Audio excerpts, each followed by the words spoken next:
इस बार जरूर लेके आएंगे। हर बार आप मुद्दा उठाते हैं संसद में, लेकिन हम उठाते हैं। हमारा हक हमको मांगने का हक है और हमारे किशनगंज के लोग हमको इसीलिए जिताते हैं कि हम मजबूती से उनकी बात रख सकें।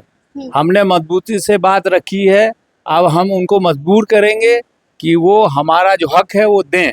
और ये सिर्फ हमारे कॉन्स्टिट्यूंसी की बात नहीं है, ये पूरे सीमांचल, पूरे बिहार, पूरे नॉर्थ बंगाल की बात। एजुकेशन के मामले में हमने लगातार हर सत्र में हमने आवाज़ उठाई, लेकिन अफसोस की बात है कि मोदी सरकार हमारे बच्चों के एजुकेशन के तरफ उनका बिल्कुल ही ध्यान नहीं है। उस हिसाब से सीट मिल जाएगा। मैं कांग्रेस का एमपी हूँ ठीक है, कांग्रेस और के हैं। सिर्फ मैं एक तबके की बात नहीं ठीक है, करता। चलिए एक तबके की बात नहीं पूरे कीजिए, बिहार की बात पूरे बिहार कीजिए। की बात कीजिए। तो क्या है कि विधानसभा में सीटें मिलेंगी?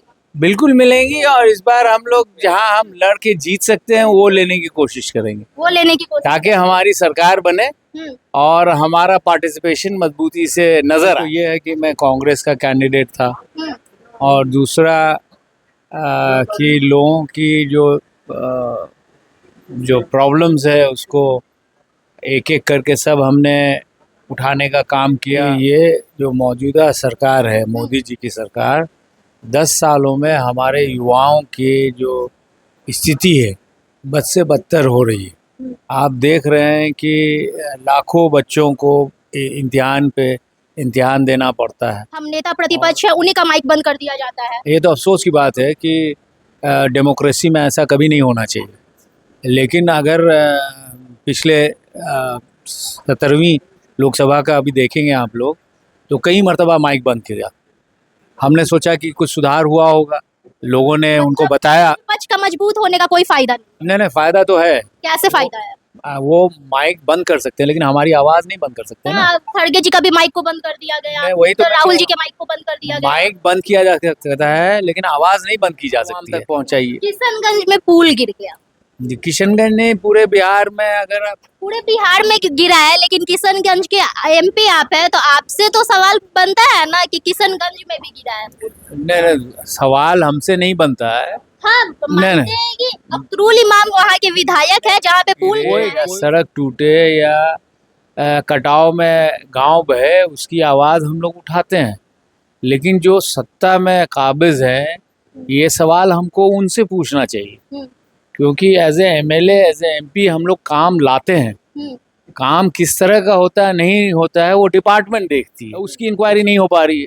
अच्छा, जो कंस्ट्रक्शन कंपनीज है उनको ब्लैक लिस्ट करना चाहिए, ऐसे लोगों को, ऑफिसर्स को कार्रवाई होनी चाहिए, लेकिन क्या हो रहा है, नहीं हो रहा है, आप लोग बेहतर जानेंगे। नमस्कार, करिश्मा की रिपोर्ट देख रहे हैं आप। किशनगंज से एमपी जो बने हैं मोहम्मद जावेद साहब, वो अभी हमारे साथ है और हम उनसे बातचीत करेंगे। सबसे पहले तो आपको बधाई सर। बहुत बहुत शुक्रिया मैम, बहुत बहुत शुक्रिया। क्या लगता है, आप दूसरी बार सांसद बने हैं, मतलब किशनगंज के लोग आपको इतना पसंद क्यों कर रहे हैं? इस वजह से क्योंकि अव्वल तो ये है कि मैं कांग्रेस का कैंडिडेट था और दूसरा कि लोगों की जो प्रॉब्लम्स है उसको एक एक करके सब हमने उठाने का काम किया। और जहाँ तक एमपी के ज़रिए जो काम होता है पूरे बिहार में सबसे ज़्यादा हम काम लेके आ पाए। लगता नहीं है कि बहुत ज्यादा विकास हुआ है।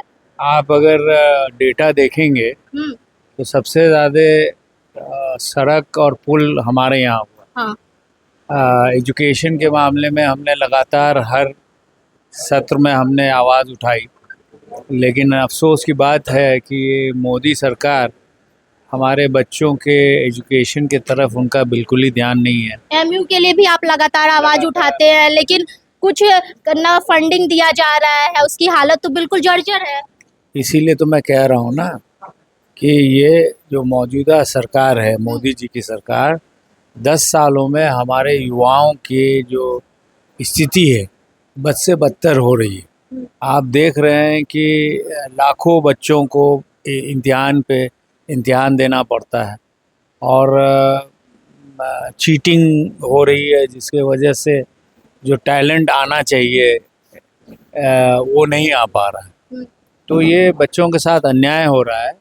आप लोग संविधान में लगातार कॉपी संविधान का लेके पहुंच रहे हैं संसद में, लेकिन फिर भी वहाँ पे जो हम नेता प्रतिपक्ष है उन्हीं का माइक बंद कर दिया जाता है। ये तो अफसोस की बात है कि डेमोक्रेसी में ऐसा कभी नहीं होना चाहिए। लेकिन अगर पिछले 17वीं लोकसभा का अभी देखेंगे आप लोग, तो कई मर्तबा माइक बंद किया। हमने सोचा कि कुछ सुधार हुआ होगा, लोगों ने उनको बताया। विपक्ष का मजबूत होने का कोई फायदा नहीं। नहीं, फायदा तो है। कैसे फायदा है? वो माइक बंद कर सकते हैं, लेकिन हमारी आवाज नहीं बंद कर सकते ना। खड़गे जी का भी माइक को बंद कर दिया गया, नहीं, वही तो राहुल जी के माइक को बंद कर दिया गया। माइक बंद किया जा सकता है, लेकिन आवाज नहीं बंद की जा सकती है। अगर वो पार्लियामेंट में हमें नहीं बोलने देंगे, हम बाहर आके बोलेंगे, वही बात। और हम चाहेंगे कि आप लोग हमारी बात जो आवाम से जुड़ी हुई है वो आप आवाम तक पहुंचाइए। किशनगंज में पुल गिर गया। किशनगंज ने पूरे बिहार में, अगर आप पूरे बिहार में गिरा है, लेकिन किशनगंज के एमपी आप है, तो आपसे तो सवाल बनता है ना कि किशनगंज में भी गिरा है।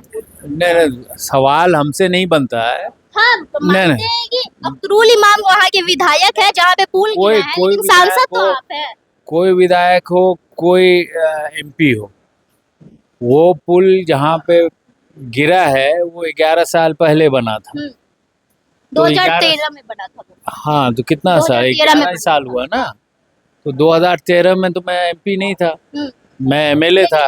एक मिनट, मैं एमएलए था। विधायक थे ना आप? हाँ, एमएलए था, लेकिन दूसरे एरिया का था। दूसरे एरिया के थे, लेकिन ऐसा थोड़ी होता है। अभी तो 10 साल से तो अब हुआ ना, 5 साल पहले रहे, अभी 5 साल रहिए।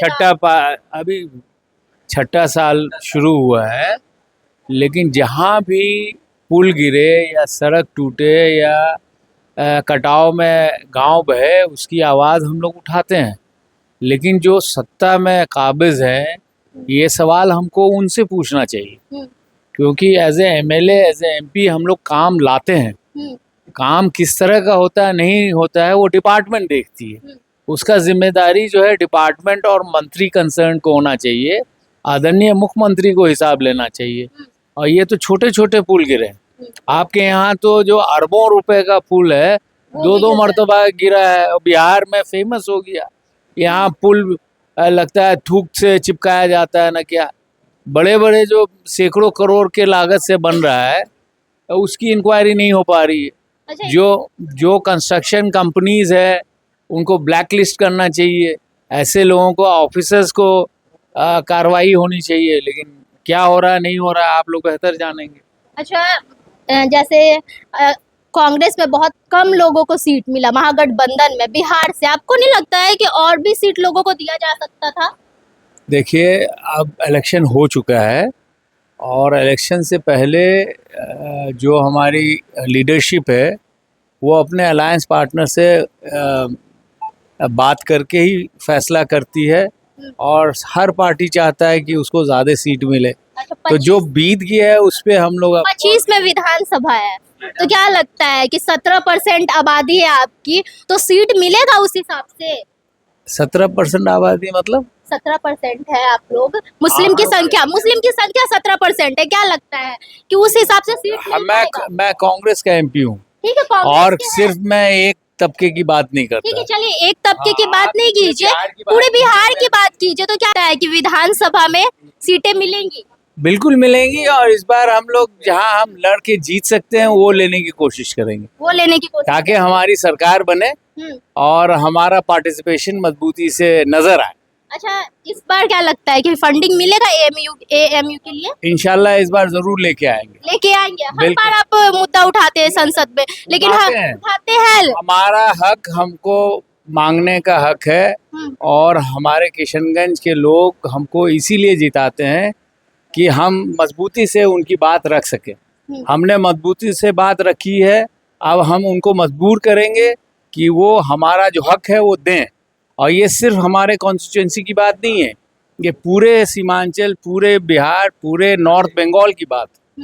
ये जब एएमयू का शाखा खुलेगा वहाँ से सटा हुआ है जी, तो इसका फायदा जो है कम से कम 5 करोड़ से ज़्यादा पॉपुलेशन को होने वाला है। तो इसलिए हमारा ये प्रायोरिटी नंबर 1 है इसलिए आपने देखा होगा जिस दिन हमने ओथ लिया उस दिन ही गांधी जी के मूर्ति के पास अपना बैनर लेके खड़े हुए और हमने वहीं से चेतावनी दी सरकार को कि जल्द से जल्द आप दीजिए, हमारा जो हक है वो आप दीजिए। चलिए, आपको बहुत थैंक यू। बाकी कमेंट बॉक्स में अपनी प्रतिक्रिया जरूर दीजिएगा। तब तक के लिए धन्यवाद।